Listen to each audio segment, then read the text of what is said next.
Hello and welcome to the Hugh Hatrick Show here on a sunny Tuesday afternoon in the northeast of England. And we are joined by two fantastic guests today. It is Ashley Appleby and Jack Totard.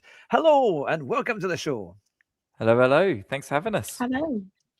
Now, Ashley, you're the first. You've come on the show. This is your first time on the show. Jack, we have had many a time, so he knows he's calm and restful as he sits there typing away on his keyboard. But Ashley, you're the first time we've had you on the show, and you've got a very interesting background as to how you have come into sim motorsport and working for Simstaff. Now, I'm sure we'll see our audience be wondering what is this great history? How did you come to work for Simstaff? And I know that your university degree was in something rather different than sim racing.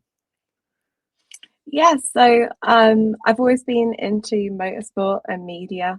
I went to college, I studied TV and film media, but I didn't quite know what I really wanted to do in the industry. So when I left college, obviously it's a really, really difficult industry to get into. So my mum and dad, they were like, well, maybe you should start thinking about doing something else. Having a bit of a backup plan.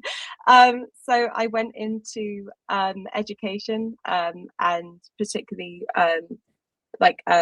behavior and SEN kind of route. So I was a behavior specialist and autism specialist. And I ended up then going to uni and I studied psychology, criminology / sociology with the with the intention at the time to either become the next Columbo or or to go more into child psychology within like children who go through like county line drug scandals, etc. That was like kind of like how I was picturing myself going. And then one day during COVID, during lockdown, I sat there and I thought, I really, really want to give this like my all. I want to get into the industry and at least do something and give it a shot at trying to get in. So I started up my own freelance company, which then ended up me getting a job as a social media manager at Simstaff. Wow. So I've been with Simstaff for 2 years now, and ended up coming on full time in February this year as their brand and client liaison. So I'm in charge of the brand and I make sure all of the clients are happy as can be. So yeah, kind of my story. That's pretty good. And what kind of clients have you had? Because I know you have some pretty big names coming to Simstaff to do events. Yeah, so we have a lot of clients within like the Formula One and motorsport industry, Formula E, etc. And then we work with some bigger name brands as well as we do private installs for like people like yourself, and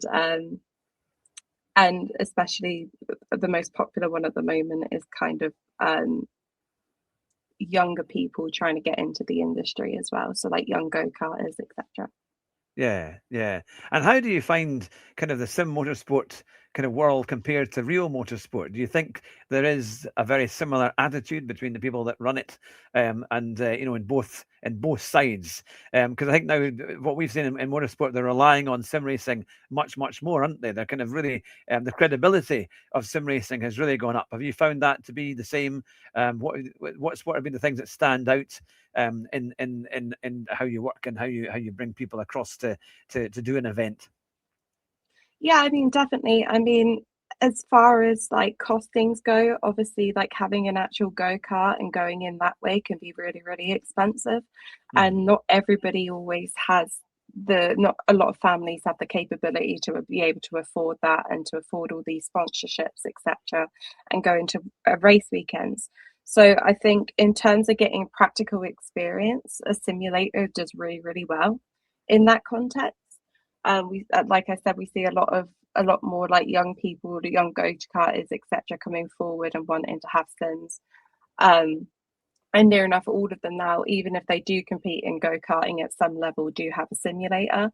And obviously as the hardware gets more advanced and technology develops, etc., the line blurring between the real racing and sim racing, you know, becomes more blurred and more conjoined in that way. Yeah. So yeah, I think it's definitely growing a lot in that aspect. Yeah. I'll quickly come to Jack as he sits there pensively looking on there. That Jack, you have one of the best jobs, I think, in the world there, and certainly in sim racing, because you get to deal with all the lovely tech. I remember seeing a video recently of said it's like a birthday every day or Christmas every day as you're waiting for all this new tech to arrive and unboxing it all and putting it all together. What's been the big events that you've been doing recently in the last few months since we last had you on? What's been the big news? There's been quite a few. I think the main thing is now we're starting to restart, the F1 season. So we're starting to get back into. We just had the Australian Grand Prix. That was exciting. Sadly I didn't go, but we had towards the end of last year as well. Yeah, Qatar. We had a few techs out there. I did go to that one, which was great fun. But yeah, we've got loads going on at the moment. Formula E's just started up their season as well. And we've had loads of different clients as well with conventions. We've got all the big sim championships just about to start kicking off again. So yeah, it's really getting there. And we're looking forward to it. Yeah, and it's because I mean it's interesting to say that you mentioned Formula E there. So you've got some Formula E sim racing. I've not really looked into that side so much because I think part of the reason why we do sim racing is because we like to do the petrol engine cars, don't we, or the cars that kind of represent the kind of the Formula One and things like that, or the GT3 cars. But I know that there are simulator software for Formula E. That must be quite an interesting one. Have you done a bit with that? Yeah, so R Factor has a Formula E mod that is done in partnership with Formula E as a whole.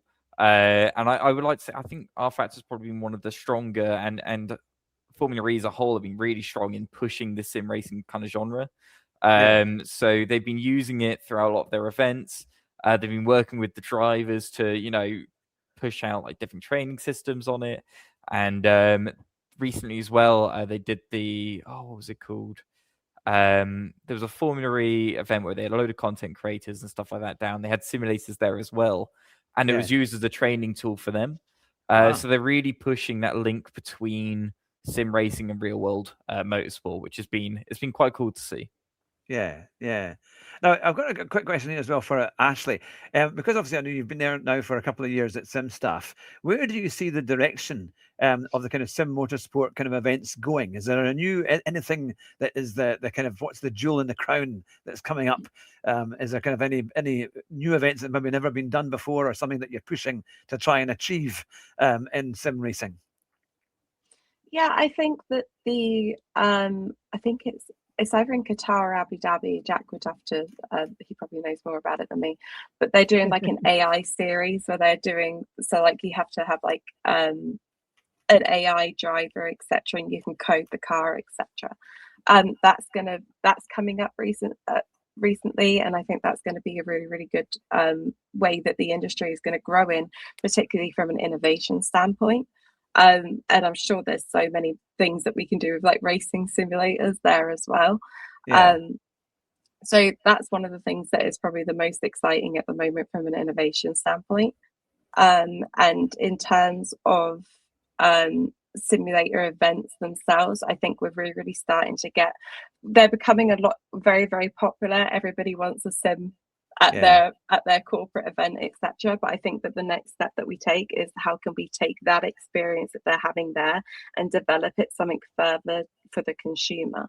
So I think that can obviously we have a load of ideas of how we're doing that already, and I can't really say it because it's all under wraps.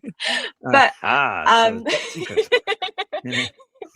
but there's a lot of things that can be done and developed to help that kind of customer base become even more engaged and to just take those events up to the next level. Yeah, it'd be interesting. I'll ask our viewers as well. What would you like to see in sim racing? What would be your ideal of a big improvement in maybe sim racing equipment, or something that would make it even more exciting to be able to play? I know that next generation racing or next level racing has just introduced kind of a thing that you add, it's built into the seat, so it gives you more of a feel of what's happening. I think a little bit of movement here and there, or vibration to kind of give you an idea of if you're braking and accelerating and the car's moving about. So it shows you that it is beginning willing to come, and also at an affordable cost, because the old simulators used to be absolutely incredible, the amount of money that people would spend on them. Do you think, I know, Jack, you were saying that a lot of equipment has come down a bit in price, and there's some really good equipment now that can give you a first class experience of sim racing. What would you recommend? I think now, especially as you're looking at Acetec and Fanatec have brought out these full bundles, including your rig, your direct drive wheelbase. For you can get a full system now, excluding the PC, but for under about £1,000. Yeah, which is great. Which should we have looked at a few years ago? That was a distant, a distant dream. So it's really cool to see, the technical innovation that came in at the start has now come towards, bringing down the overall price. So I think now it's a lot more, not standard, but it's easier to get into, and it's easier to get the right type of kit.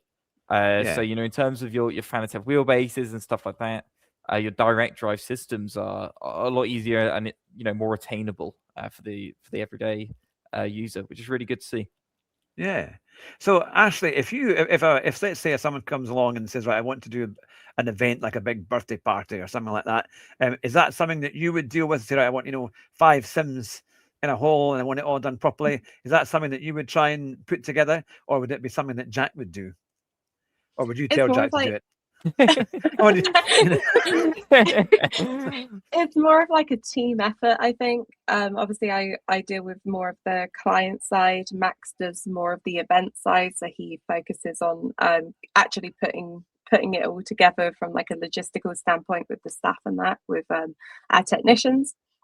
And obviously I'm there to make sure that the client's happy throughout, and if there's anything else that we can help them with. And then obviously Jack is the person who has to sit in the warehouse when it's freezing cold and build the sims and get them ready for the event. So I think it's more of a team effort in that regard. Yeah. Do you think as well, because there's so much in motorsport, so many different classes, different types of championships, and they're all trying to compete for glory, aren't they? They're all trying to get the new user, the new kind of gamer to come in and play and experience what they have to offer. So you've got the Formula One titles that are quite popular, and now with the Grand Prix season underway, that will bring in quite a bit. But then, of course, GT3 is massive with the amount of following that everyone likes on that, and of course things like Le Mans Ultimate. People love those hypercars, which I just cannot play on LMU. I've tried and tried again, but and I always blame my equipment. But my equipment is not supplied by Simstaff, so you don't have to worry about that. So it's but yeah, what would you think? What do you think is the most popular format of kind of sim racing at the moment? Yeah, I think we're seeing now, especially I think it has been the case for the past few years, is that endurance racing aspect's been the biggest system. I think iRacing's done wonders to push, things like the Nürburgring 24, Daytona 24, these big endurance events are massive within, the general community with bringing people in. You get a lot of people who may not drive on a daily basis who will turn up for these events. And it's one of the best ways, the communities really push in, motorsport as a whole. So I think this is definitely the way to, the way they're pushing it and the way that people are driving now. I think games like F1 and your general AC and your iRacing and stuff like that, and your AC Rally, they do get a consistent player base. But those events that really drag in the big numbers are your GT racing and stuff like that. Yeah. It's quite interesting how every new title that comes out brings it. I think AC Rally is fantastic. I think they've really done that really well. And I know I was speaking to Lawrence de Sosa and he was playing that.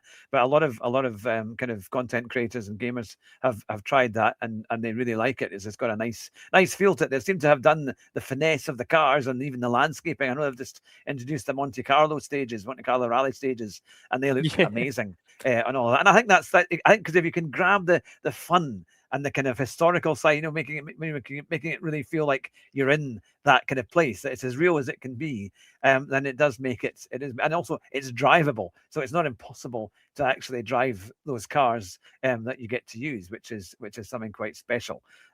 Would there be a particular type of what do you prefer, Jack? Is there any particular style of racing that you like? I'm a big fan. I tend to do a lot of iRacing. F4 seems to be my my go-to. It's the one that I don't seem to crash the most on. So but also been really into the AC Rally recently. I haven't tried Monaco yet. I'm yet to Monte Carlo. Still want to give a crack on, but I built a rig up in the office here specifically for me to do some AC Rally on. So you just not have been given any time to use it yet. That's no research time is available. So no, 100%. iRacing has always been my go-to sim, but AC Rally seems to have drawn me away from it for just a little bit. Yeah. I do like the single seaters. I do a bit on Race Room with the Dalaras, I think it is, or what's the one that they use? Is it the Dalara? I'm trying to think they use or the Tatas, one of the two. And they're quite good because they're quite easy to drive, and you can drive it flat out quite quickly and have quite a lot of fun with that, isn't it? That if someone was considering going in with PC racing rather than console, we've got Woody Boy in the comments there watching, who's a keen console player and very, very fast kind of time trialer.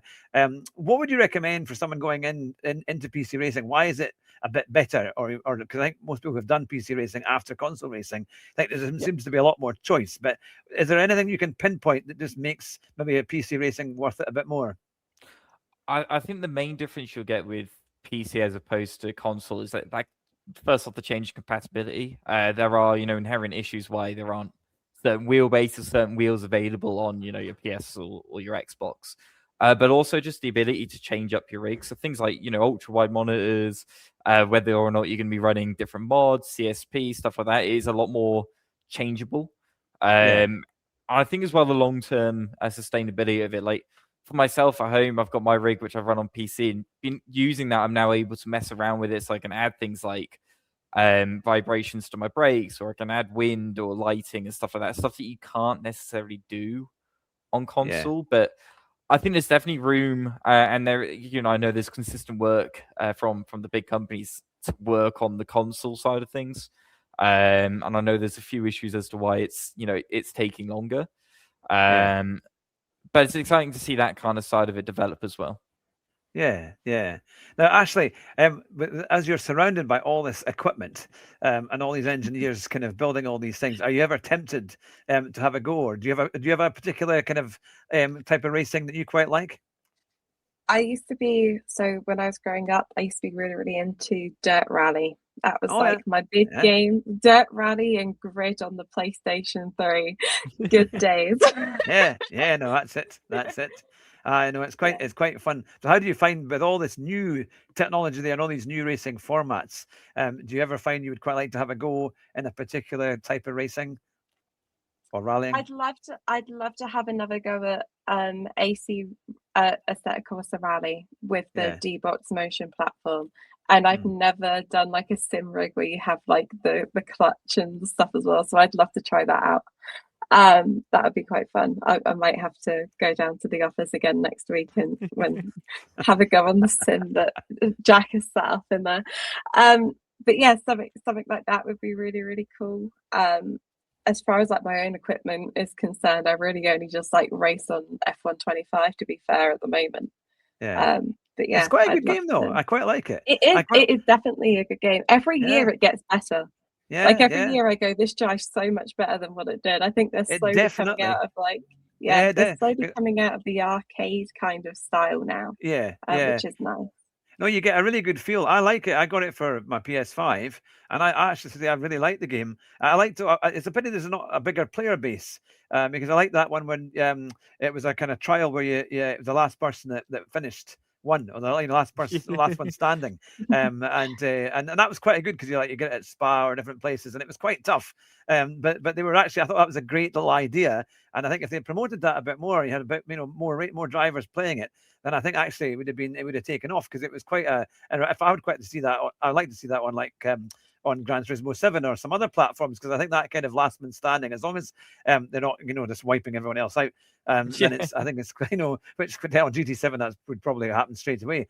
But no, it's I think that kind of thing is quite fun, and also it gives you a chance, because when the race is on, or it's the race weekend, and then you can do the same time trial for that track.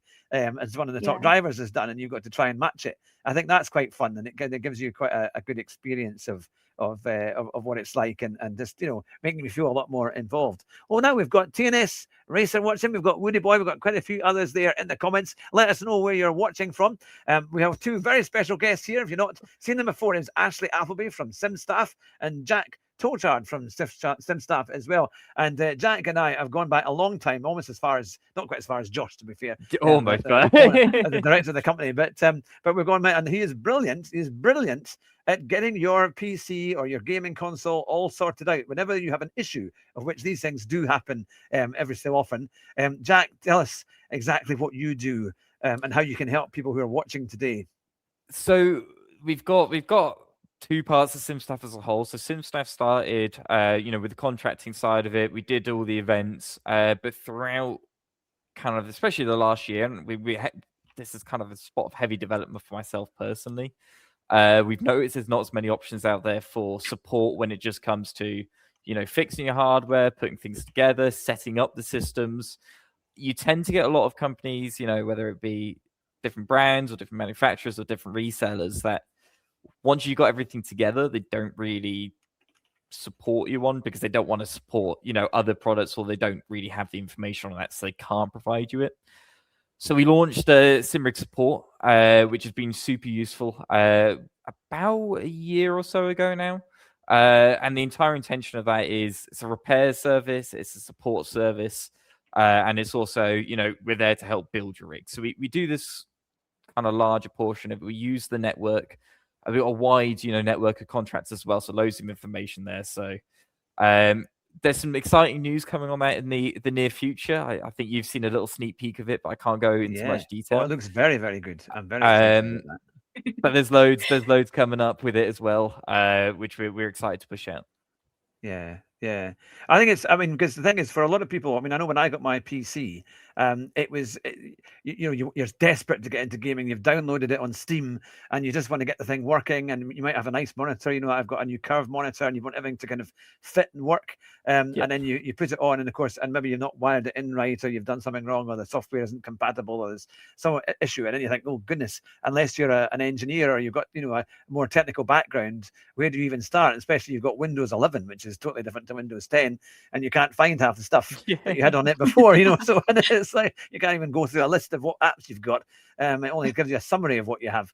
And so people like yourself, Jack, I turn to you and pay my £30 for an hour is at the moment, and which is great value. And then we get a proper hour's chat, and you come in there and you fix it. Like my Streamlabs never worked on how many occasions, and you come in there, and within a couple of minutes you've analyzed what the problem is, and then you can fix it. So it really does. It's like, because I wouldn't know where to start on these things. I look on Google and it tells me, right, I need to put on one area, add a delay, and then on the other area put in a minus, and I would have no way of knowing, well, what have I put in what box and whatever else. So it's but straight away, and you take over the computer and with TeamViewer. But don't worry, it's not like one of those calls that you get saying, oh yes, I'll take you on, we'll fix your computer. Jack does it for sure, and you just see the mouse. You can relax as your mouse is running across the screen, and Jack's doing all the work for you. 400 miles per hour. Yeah. No, but it's brilliant. It's absolutely brilliant, because we tell you what we need done, and then you go in and you're able to do it and fix it, and then we can go back and race again. And it's very, very quick and very effective. So it's totally thumbs up, and I pay for it, so it's not like I get it for free. I do pay for it. So it's a balanced review, but you do a great job. So I think for people watching, if you are stuck with PC issues and it's not working, just go on to this. It's on the Simrig support, and there's also the Sim. Can you get to Simrig support from Simstaff? Yes, so Simrig support is the best way to get to. Is just type in Simrig support on Google. It'll be the first thing that shows up. I believe you can get it through to Simstaff. Actually, quote me if I'm wrong. But yeah, it's just Simrig support online. You'll find it. Yeah. So we're kind of early in the year as well for everything that's going on in motorsport. What are going to be? Have you got some big events that you can tell us about that you're going to be doing maybe in the summer that people will be quite interested, I'm sure, to hear what you're doing, Ashley? We can talk about. No, you put me on the spot now, Hugh. First time. There's always a first time on the show when I put you on the spot. Yeah, we usually do Goodwood in the summer, so that's usually a big one that we do. So we'll most definitely be going there. We have events going on at different gaming events like Comic-Con, etc. as well, which isn't usually very motorsport themed Comic-Con. So it's a bit interesting how they're going down that route now. Yeah, I mean, as I said before, we work with quite a few companies in the industry, so there's always stuff coming up. And our crew are usually there at some certain point, just in disguise and not always in Simstaff uniform. So so we have quite a few bits coming up. Oh no, that's good. I was going to say, where is Comic-Con this year?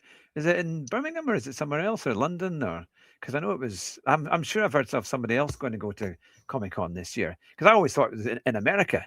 It's very big in America, but yeah, they have different ones. So we have, I think there's two main ones that happen here, which is in the Birmingham at the NEC, and then you have one in London. And then they do like smaller kind of pop-up ones. So there's like one in Brighton, for example, one in Reading, etc. And they do them throughout the year. And then you have the massive one, which is I think it's in Chicago. And that's the massive one that's in America. Yeah. No, that's the thing. I was going to say, have any of you been to the F1 World in London? Because I know they've put some simulators in there, haven't they?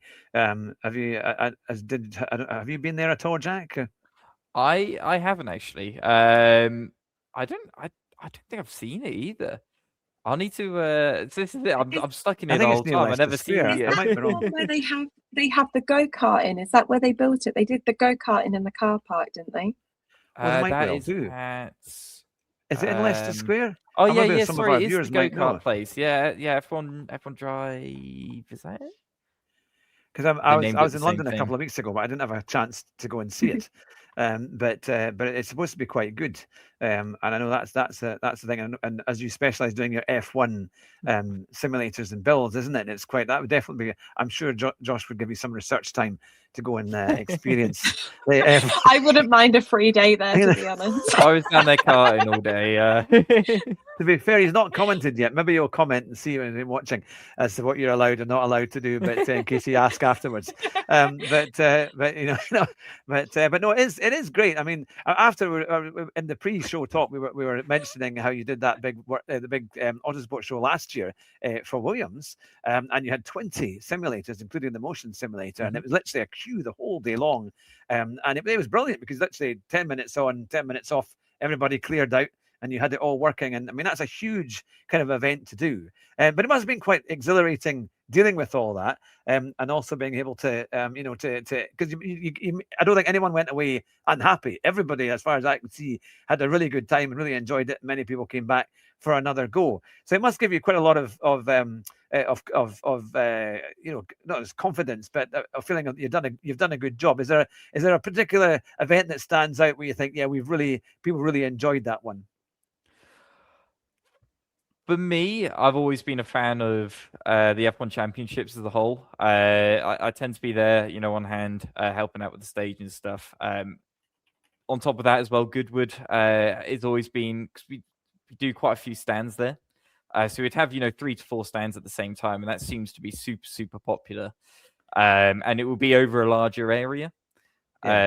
So for us, that's super exciting to see. As you go around, you see not only the clients are happy, but you get different customers. It'll be funny. They'll come to one of our stands where we got rigs on, and we went, "Oh, we've been on these other rigs, and they were super cool." We're like, "Good to hear that you've enjoyed them." You got the same situation here. So, Goodwood for us is one of my favorites, and I think what people say after that, and the smiles you get on people's faces it's one of the most welcoming and thankful things. Yeah. Goodwood's a fantastic event, isn't it? It's especially when you get the nice weather. Although it must be the heat. I remember the first time I went back in 2013, it was 34 degrees that weekend, and it was absolutely roasting. So I imagine playing games inside, because you kind of have to have everything covered and sorted, and ideally not air conditioned, but at least cool. It must be a little bit sweaty on a day like that when you're trying to kind of play those, play games in a very, very hot conditions, isn't it? But now, of course, they've improved it so much, and there's lots of interior places that you can kind of hide away in. But I love the fact that all these big manufacturers would then have simulators on their stand. Like Mercedes had a big simulator, BMW had a whole bunch of simulators, and you had a race. You actually had to go in and you could win a prize, and there's about 5 or 6 of them all in a row, and then you could go in and have a go around Silverstone. And it was a matter of if you made it through the first corner after the start, you were doing pretty well. But it was kind of crazy. But no, it's taking it to a new level. I mean, I always think maybe the next thing might be is in the driving test, because a lot of people now, it's harder to, it's very expensive to get driving lessons, and they obviously have a big theory part. But I would have thought this is surely a big step for where simulators could come in. We should really have a simulator in every school and university to be able to kind of let people have a go at driving, and because they could do most of it, I think, on a simulator quite realistically. Do you think? I know obviously Simstaff has done work with colleges and universities before, and currently, do you think maybe that's something that it might edge into, or do you think there's a gap there? Yeah, I think definitely. I'll let you go. Yeah, I mean, I definitely think that there's a lot of room in education for things like sim racing, and not just from like a learning to drive perspective, but from different course perspectives as well. Particularly as in like a lot of colleges obviously have their motorsport courses, so we can do things with telemetry data, etc. So you could have one student that goes and sits on the sim and drives it along. You have another student who's looking at the data that's on the other screen going, okay, so if we change these settings in AC or these settings on a mod, can we change the data? And it kind of like creates that kind of like STEM learning environment with the practicalities of it, where they can just keep experimenting with what's happening. I think that there's a lot of things that could possibly be done with it. And then obviously we've done a lot of college installs at this point. One of them being at Humber Polytechnic College in Canada, where we kind of have the Simstaff Velocity suite there, where we have some of our simulators set up so their esports students and their esports team can go and practice on the sims. And then we also have like a separate division of that where the students there can get work experience with us. So like last year they came to the Canadian International Auto Show with us. All right. For the week, and they sat there and they did like their work experience stuff at the show with us, and really got like hands-on to understand kind of like how the industry is, what we do, etc. And they all had a lot of fun doing it as well. So yes, because I think you had some Formula One rigs at the Canadian Auto Show, wasn't it? It was. I remember seeing the reels of that, and it looked quite good, because normally when you go to a car show, I mean, it's and of course Canadian cars, American cars the market's quite different to Europe, and it's maybe not so kind of sports orientated, maybe off-road sports perhaps, but the cars are a bit more kind of more utilitarian kind of. It's like a white goods type thing, isn't it? You buy a car, you buy a washing machine in America, isn't it? They don't have that kind of passion that goes into more kind of European makes. There are of course some like Chevrolet Corvette and things like that, but it's quite interesting. So it would have been interesting to turn up to the Canadian Auto Show and see a whole bunch of F1 rigs. I think, we'll have a go with that. I mean, I suppose the manufacturers are investing, like Mercedes and others, and Honda and others are into it. But you'd find that it would have been quite. I mean, it looked really busy on the footage that you gave. Did you find people quite enjoyed having a go on these rigs? I think we had like I think them from the top of my head, it may have been like 10,000 people came through or something like that. It was like absolutely ridiculous. We did like a time trial during the event as well, where you could then win tickets to go to Niagara 5,000 at the end of the year, which is also like another massive motorsport kind of gathering that happens once a year. So yeah, we had quite a few people come through the stand and have a go on the sims and stuff. We also had some people interested in getting sims for themselves, etc. as well. So it was definitely a really, really good event. And also just trying to like, obviously we're all across the globe, so we're always trying to like push our services out to different areas of the world. So it was just one of those ones where we were just continuing trying to push into Canada. Yeah. It's an amazing thing. I mean, I remember going the first time I went to Florida into a car dealership. We went to this BMW dealership and just outside Orlando, and it was amazing because it's absolutely vast. I mean, they're so much bigger than anything you get in Britain, and they're very, very friendly. And I thought going in there, they wouldn't be interested in a Brit wanting to look at a car, so they'd leave us alone and just let us kind of have a little look. We'll be very polite and just say, "Oh, we're just having a little look." Well, they came over to us. They actually had a restaurant in the car dealership and said, "Oh, even if you're just looking, make sure you get something to eat and something to, And this is incredible. We never get that back in Britain, But they're very good on the service side, and they're very enthusiastic about the kind of cars that they can sell along with it. In fact, the guy knew how much it cost to ship a car over to Britain, even though it would be left-hand drive and everything else. We could do all these costs straight away. So I'm sure it's a great market to get in.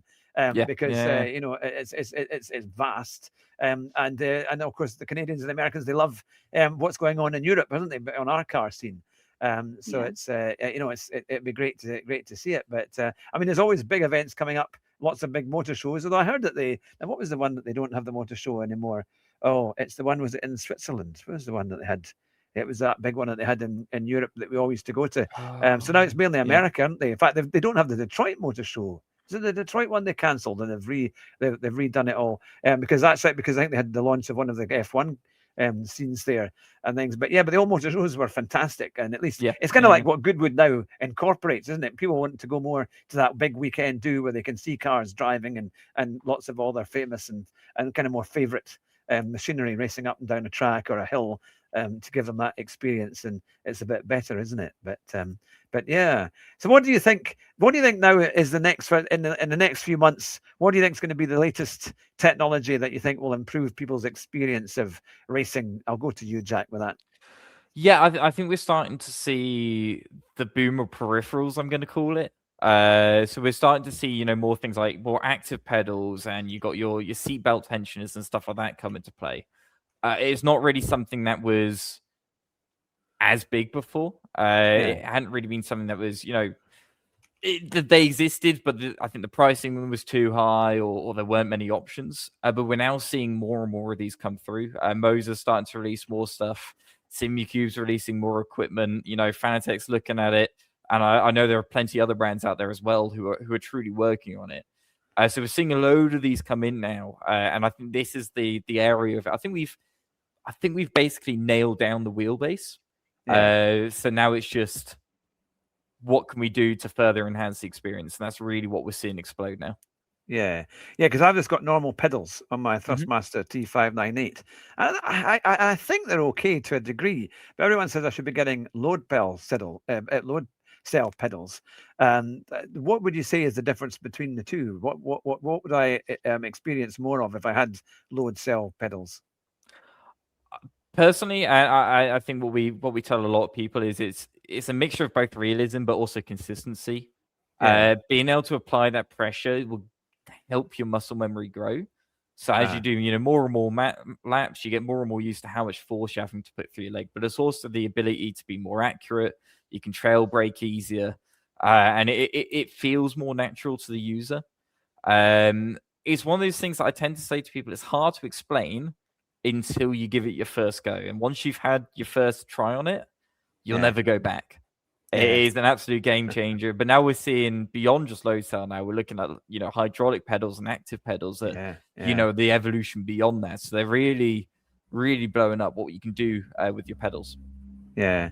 Well, I remember at the Autosport show last year, using your F1 setup on both the normal and the one that had the motion, and it did just seem to work really well. Now I'm not sure what pedals you had on those. You can tell me in a wee sec what they were, but the experience was really good, and it was great for me. It was great because I turned the wheel and the car turned, and the ratios were perfect. Even the steering ratios worked. Not something I can say about the Thrustmaster, but it does seem to be really good. What kind of setup did you have actually for a kind of F1 base that you had last year? So those were, I believe, the Fanatec just CSL load cells, which is their entry-level load cell set. It's what we use across all of our event rigs because it's a mixture of easy to use, but they're also quite secure. They're not going to break down as often. They're pretty reliable. There are a big range of load cells, so you can go anything from kind of those which are on the softer range to basically like Acertec and Victor's, a range which are really, really solid. So it's trying to get that mix between the two, figuring out what fits the user more. You can change the rubbers, change the spring strength, and really hone down on what works for yourself. Yeah. Yeah. Now I've got a quick question. I have put questions out to our viewers as well. So you're more than welcome to put questions to Ashley and to Jack and to put them on the spot. And maybe Josh might ask you a question that will really put you on the spot. But you know, the one. Why aren't you working? Well, this is work. This is work. I'm sure it's. But I'll be claiming a bit of salary out of that as well. I think. But one of the things I have, which is as you're the equipment guru there, when I play GT7 on my Thrustmaster, whenever I go into a server, I have to change the steering ratio. Because they always have it on a very high ratio, and it just, you know, it's got like a bus turning circle. It hardly does anything. So it's so I put it to like 360 degrees, so I've got a better turn in. And yet when I finish that server, if I have to restart or retry on GT7, it forgets the ratio, and I have to go back into it and redo it again. Would there be a reason why that happens? Anything that comes to mind as to why that? Because it remembers everything else, like your traction control setting, your brake balance, things like that, but it won't mention the steering ratio. It's one of the downfalls of, I guess, the use of console in this case. The main reason you'll be seeing it is, first off, is a mixture of cars. Each car that you'll drive would want a different steering ratio, whether you're between Formula, GT, or road cars. So they always change. But when it comes to your wheelbases and how the software on there works, is the wheelbase itself, the Thrustmaster in this case, holds all the data in terms of your steering ratio, your force feedback settings, and stuff like that. Whereas the game holds the data on your traction control, your brake bias, and what the car's doing. So I think Thrustmaster specifically has the issue. I don't really know on the side of Fanatec. But it's a common situation just with console as a whole, where it can't store data on the wheelbase software. You can alternatively try to set it up on a laptop first, and then try to plug it in that way. Sometimes it works, sometimes it doesn't. Because you can try basically preloading your settings onto the wheelbase, but it is a case with console use that it can't save anything to the wheelbase. It's the most annoying thing, and I compare it to those, like on the latest cars that you have, and they thought, right, everyone must have a big screen in the middle of your car, and they had that great idea to take away the wee knob that turns your fan on and your heating on. That was really easy to turn up and down if you had a more basic car, and now everything's on a screen, and you've got to try and press the button to go into temperature, and then you've got to go another menu, and this time one hand's on the wheel, and you're trying to point this along, and all you're trying to do is turn the temperature down, and you're kind of swerving across the road trying to do it. That's about right. really kind of complicated. But that's technology, isn't it? That's progressing with the cars. Well, I think now they're actually coming back, realizing people like to have things that they can easily turn and touch that are quick, like a switch or a button.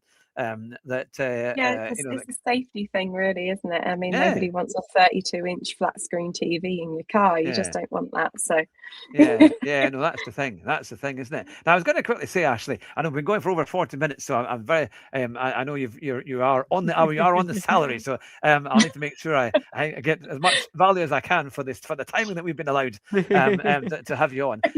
But what is your plan for Simstaff? Because I know it's growing. Growing in a great way on Instagram, on YouTube, and on Facebook. What have you got goals to try and get Simstaff even more popular? What are you going to be doing to grow the company over the year? Yes, I mean, our current social goal is 2,000 followers, so on Instagram. So make sure you drop a follow. It's really just we're refining our content strategy a lot with the type of content that we put out there. We have the blog posts as well on the website as well. So we write different troubleshooting things, different posts about different games coming out, etc., as well as like event posts and things as well. So if you ever need any quick advice, make sure you go onto the blog, and then you can probably find anything there, and then it will take you to Simrig support if you have any other issues. So it's quite a good system. I have to say, for the preview I got of the SimRig support from Jack last week, I was very excited because everyone that's watching, if you've got a SimRig, they'll have the tech and the plans to be able to see how to assemble it, how to fix it, and more. It's already in there in a lot of ways, but it's growing all the time.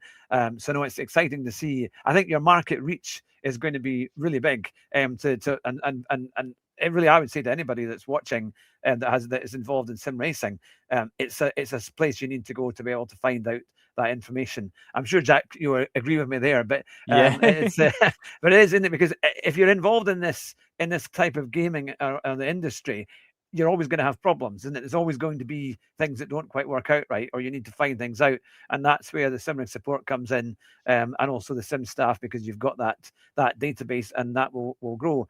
Can you tell us a little bit more before it's kind of about the exciting things that are coming?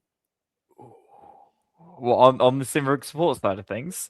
Yeah, I mean, what have you already got? What have you already got that's available now? So right now available is there's 3 systems we've got. We're mostly UK focused, except from our general call. So what we do is there's a £30 an hour session which you can book. And what that does is allows you, I think you've used it several times. You've got, many times. People in the US, you've got people here. But it's a quick conversation and basically trying to resolve your issue without you then having to spend, either to get someone to come out to you or to return your equipment or to replace it. So we'll either whether it be setup, whether it be troubleshooting, whether it be, just trying to figure out what the issue is, we'll support you in that. I'd say the entire intention of it is it's using our wider contractor network and the knowledge base that they've got, because even I don't know anything about absolutely every product we have or that every product that exists. So it's using that wider network, because I think overall we cover most bases and using that network to, put that information onto you and to support you. First off, to make your experience better. We've had several people book us literally just to set up the simulator and get them to a place they're happy with it. And we've had people that have used us to, figure out whether they got an issue with their motion systems or the pedals or whatever. So we've got quite a different system there. Yeah, well, that's fantastic. Now, one of my commentators, Simon, who we do our Formula One show with, has asked you a great question, and it is: do you have a favourite Thomas the Tank Engine character? Only Simon could ask that. Oh, that will put him on the spot. Okay. I haven't watched Thomas the Tank Engine in ages, by the way. It's not something I watch in my spare time. Who was? Why don't you, Jack? What was the? Hold on, I need to figure out what the crane. There was the crane character. Cranky. That was it. Cranky the crane. That's my go-to. Very good indeed. I think my one was Henry. Henry used to be my favourite. So yeah. Oh, that's it. Well, Simon will be very happy. You have answered. If there's any other sim-related questions, then you can ask them. I bet you have train sim. It's not too far I was about to say, I think they are releasing they are releasing a Thomas the Tank Engine sim. So I think it's all right. Doable. That needs to be a thing. Somebody needs that. We got to make that, Jack. Thomas the Tank Engine simulator. Yeah. They legitimately are. I think it's a. No, they got a game coming out, but not a simulator. Yeah. That would be quite funny. To be fair, I've done bus sims. I mean, I'm a bus driver. I used to work for Arriva. Now I'm just a school bus driver. But I did a bus simulator. And the thing is, the first time I turned, I think it was on BeamNG that I played. And at the first turn I did, I actually took out the bus stop. And there was some very funny looking characters that were kind of very much like old style kind of Atari 64 type things or whatever, Commodore 64 type people that they had that were about as just like a line of square. And I took the bus stop out along with them on my first as I tried to turn the bus to come into a stop. So no, they are quite funny, isn't it? It's amazing how all these niches have taken off with all these different kinds of. I think our favorite sim. So we do a thing at the end of every year, which is like sim of the year.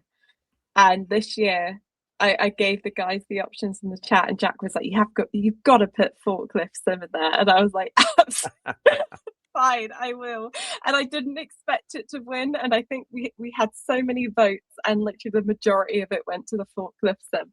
So I think, like, as a company and as a community, I think they all really, really enjoy the forklift simulator that we have. So I think Yeah, that's I the suppose, do you have strangest. to have a forklift in your life to take parts in? Do you when something comes off the truck, are you allowed to go out there and put it on a forklift and drive it in? Luckily, we haven't got anything too heavy in yet, so we just get away with the pallet trucks. But no, we had a client who wanted a forklift sim. I think that was not the strangest request we've had, but it was certainly an exciting one to try and build.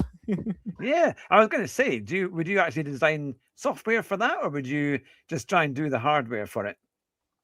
Oh, so we found the hardware for it. We had to do a little bit of software just to get the hardware to work on some pre-existing software.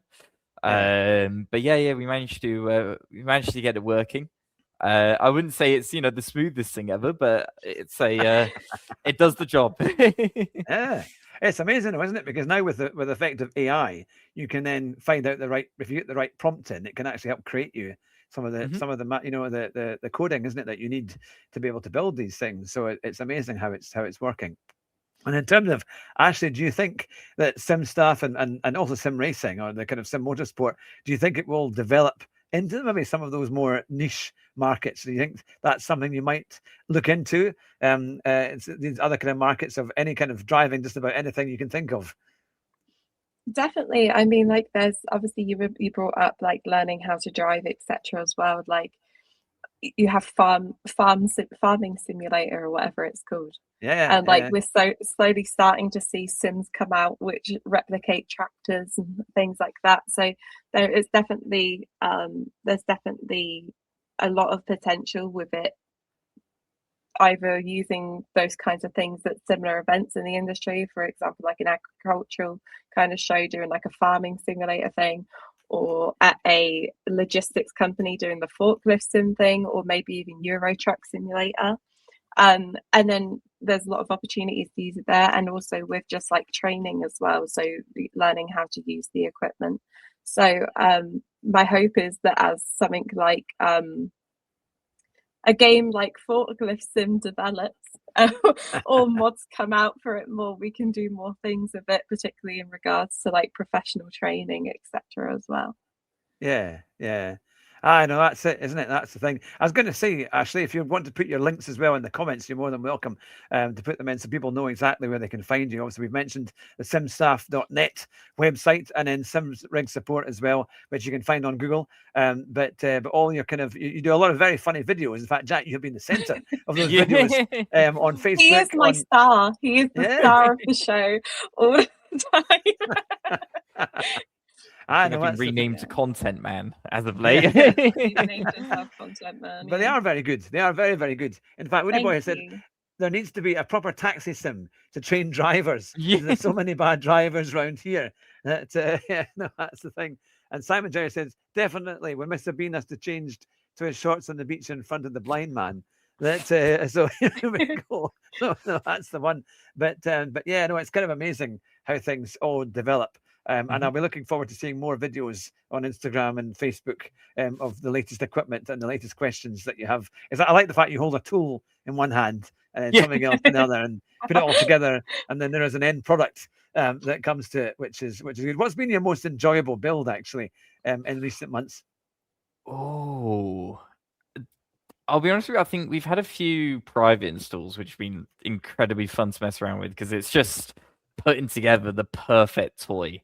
You're using, active pedals, the best wheelbases we can find. We're using, the Corsair Xenon Edge, stuff like that now.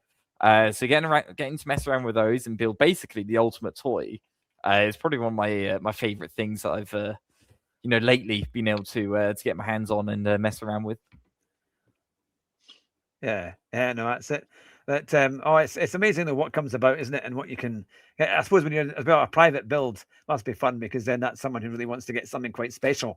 That's it. And you can go to, you can recommend all all the latest stuff. In fact, one of my friends, Jeff from the Sim Cafe, he's bought an awful lot from AliExpress, and he's got all his, and for about is it a fraction of the price of, and he's got it working. He's got one of these thingy boxes, the it has like a start button, and toggle switches. What do they call it? Is a button box. A button box, yeah. That makes sense in a button box. But it looks fantastic. And we were down playing it the other week there, and so my son, who's 12, kind of went on to say, you press the start button, and then the whole car kind of starts up. It was on a Assetto Corsa, I think it was. And it's amazing how it all feels, and it comes out the sounds. And then, of course, you can press the other buttons for getting it into gear and all this kind of stuff. I love those handbrakes as well that you can get, that kind of for rallying, isn't it? You can have it on the side, and you just pump it along, and it's amazing fun, and the kind of experience that it gives you. I've never had gears or a handbrake on mine yet, but as I mainly do the kind of semi-automatic stuff. But no, it is good. Now, Woody Boy is saying the Turtle Beach wheel comes with a button box. That's quite a good one, isn't it? That's a new one, because I've got a Turtle Beach headset, but they've recently done a wheel and pedals. Have you seen that one, Jack? Have you? I've not had my hands on it yet. I've seen they've got one. I think it's either pre-attached or it's part of the actual, like, to the right of the wheelbase. I think Turtle Beach was one I didn't expect to join. But I think they've done really well. I think they're using similar technology to, I want to say, kind of like your Fanatec's, kind of that range. But yeah, it'll be interesting to see where they develop and how they go. I think it's really good for the industry as a whole, having, new companies step in and try different things. I think they've got that really nice like dash just behind the wheel as well. So yeah, it's good to see them take part, and it's good overall.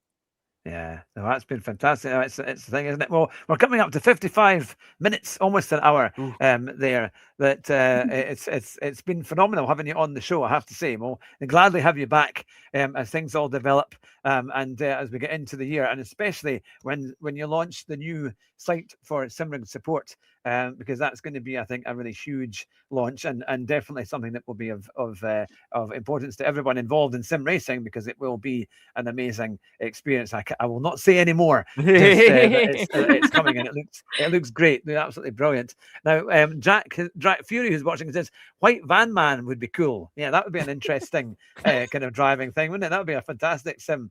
That would. And he's also said, and all the small railway rides you get as well. Yes, I'm sure you can speed them up. Like the little one you get the centre parks with the train that goes around. Yeah. No, that's it. That's well, you're too tall for the tunnels, and that's the kind of thing, isn't it? But yeah, no, that's the thing. Well, look, thank you very much for coming on the show. It's been an absolute joy to have you. It's always good fun, and it's great to see how things are going. And for you, Ashley, as well. I know earlier on, for those who have just joined us recently, you were talking about your forensic criminology. That's your kind of background, and from all of that, you came into sim motorsports for Simstaff, which is an incredible background. But no, it's been great to have you on the show, and you're welcome back anytime.